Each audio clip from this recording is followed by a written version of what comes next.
folks. So it's been a while since I did a video. I've been busy as hell, and honestly I'd forgotten to do one.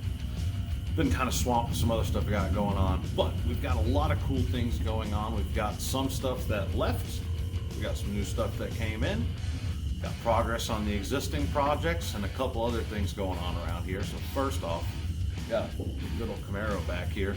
Engine panels are in the engine compartment. Everything's adjusted and tightened up on the front end.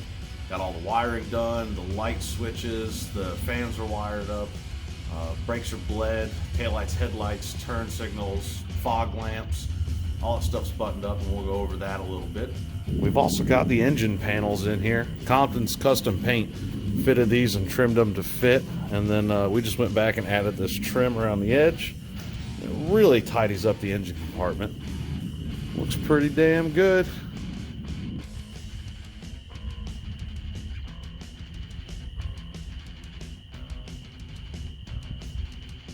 You can see the taillights are sequential. We got kind of this Knight Rider vibe going on over here, but it looks pretty slick.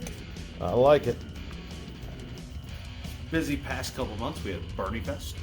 The Ford trucks that we were working on, they have left and gone on to new homes and other places. They had too much crap going on, we were going to never get to them. So, whatever. Nick's Corvette's going to be hitting the road. We actually had to weld mufflers back on it the other day so we could sell it. And we did the raffle guitar, and we got that taken care of.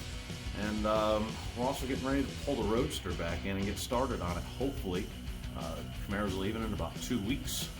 And we'll see what we get done. Really cool thing we got done, too, is we've got some new stickers and t-shirts as well. So I've got these right here. Nice. All right. They've got the same emblem on the front, and we've also got a sticker to match. I've got sizes medium through extra large. If you're interested in one, hit me up, let me know. They're going to be available for a limited time till I run out, but just message me on here or at Greasy Boy Kustoms with a K at Gmail. And what we're doing is $20 for a shirt shipped, everything out the door, and that'll come with a couple free stickers too. Let's see what we got going.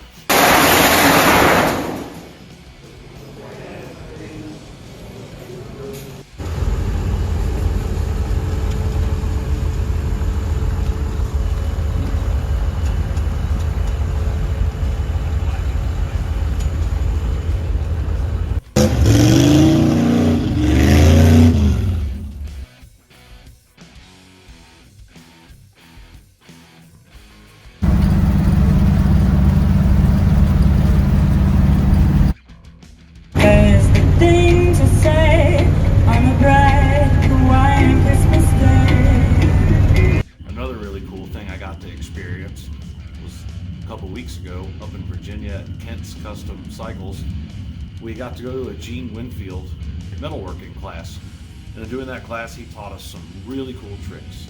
We also learned a lot about different methods to forming the metal, the difference between shaping and forming, and he also showed us some really cool tools that you can use at home. I bought a couple of these tools. I ended up picking up the Eastwood bead roller as well as the Eastwood throatless metal shears. And we'll do a demonstration on those and show you my amateur skills with those, what you can do with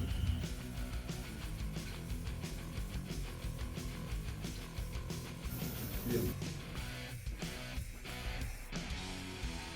So we got this new Eastwood 19-inch.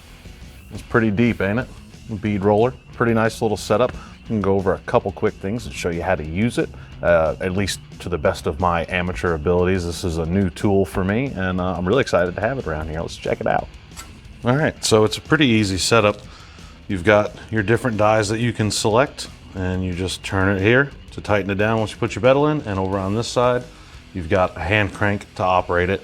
You can do it by yourself, but it's definitely easier with some help. So we're gonna back this off, pick this up, come in here. Now it takes a little bit of feel to decide how tight you want it. We're gonna go roughly 2 turns or so, and then we're gonna run it through. And what you can see here is you do have a bead, and you can just mess around with it. You can get a little bit tighter, you can go a little bit harder. And you can even do some curves with it too.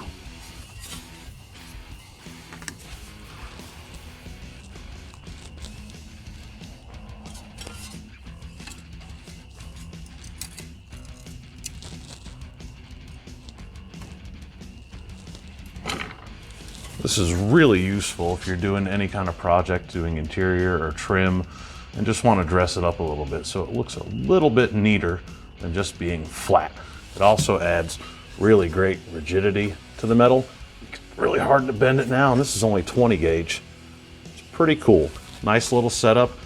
There are things you can do to improve it. It definitely could use a little bit of beefing up on this beam right here. Sometimes when you tighten it down, it spreads. And also sometimes when you're rolling it, it tries to go like this and move both ways. So welding a brace here and here would be super helpful. You really can't do anything going over this because that would obstruct your metal going through. But all in all, for the price, a really nice purchase, and it's gonna be a really handy tool in the shop.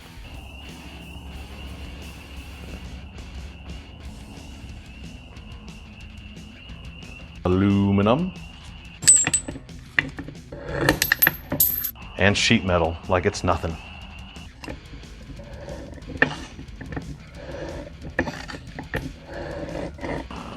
Need to divide pizza among friends? Have some ham you need to split up?